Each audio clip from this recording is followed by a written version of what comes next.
At this point, the FDA actually declined that request also, as they usually do, and I'm not gonna go into any kind of politics about why they did it.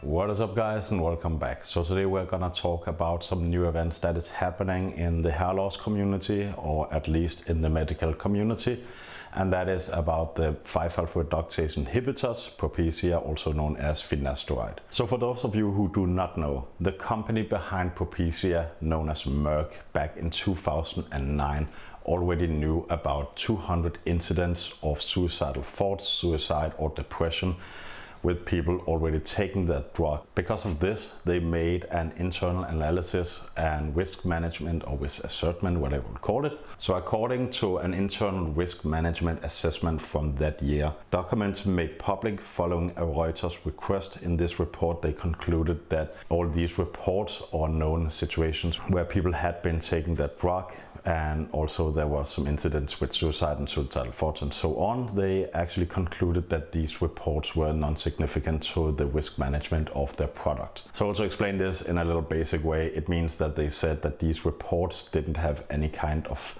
informative value to if we were to consider if their product were of any kind of danger.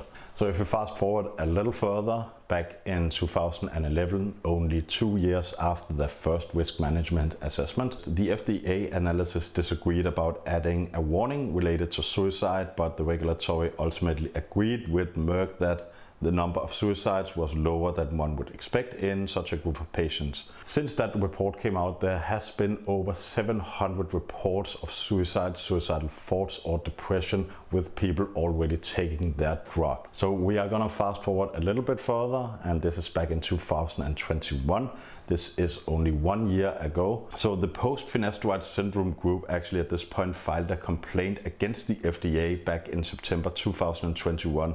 4 years after they actually submitted a citizen's petition to the agency urging it to withdraw the approval of Propecia or Finasteride, or else actually to revise the information about the drug's safety. This now leads us back up until 2022, and this is from June, and this is regarding to that request they made back then.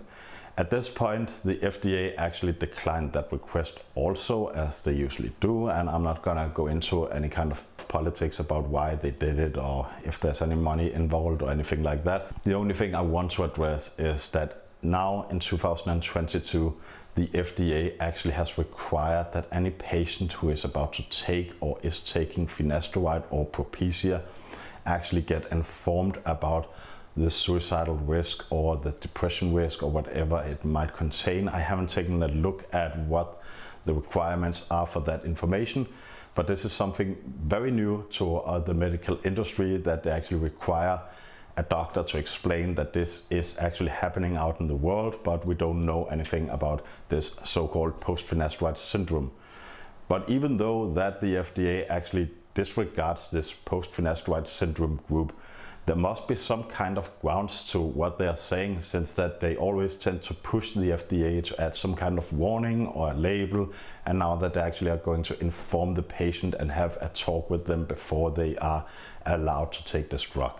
So for those of you who do not know, the post-Finasteride syndrome group is a group of people and now lawyers who is actually fighting to get Propecia or Finasteride taken off the shelves for medical hair loss treatment. I don't know which kind of grounds there is to this claim that they have, but if you have seen my videos on Do We Need DHT, I actually take a deep look into how DHT plays a role in our body, and I think there is some sort of value in what they are saying. And we can assume that since the FDA is moving further and further onto the board with making warnings, labels, and now require the doctor to talk with their patients about it, that they are beginning to realize that we don't know every kind of side effects there is out there, and there's probably more to Finasteride or Propecia than we know already. So guys, there you have it. This is all I have for you today. It is only news about the medical world. I had this forwarded to me from a doctor I know. He knows what I do, he knows my interest, and he just wanted to inform me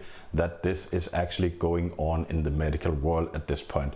There's no studies on this, there's nothing that I can share other than the news, And I thought if any one of you is taking Propecia or is taking Finasteride or something like that, Dutasteride might as well go into that group also, that it could be of interest to you guys before you make that decision, or if you rethink your decision, anything like that. Because at the end of the day, if there weren't any kind of risk and if they didn't acknowledge that they don't know everything about the side effects, they wouldn't agree to add another label of warning to their product. So that's all I have for you today, guys. I hope you enjoyed the video. Until next time, cheers.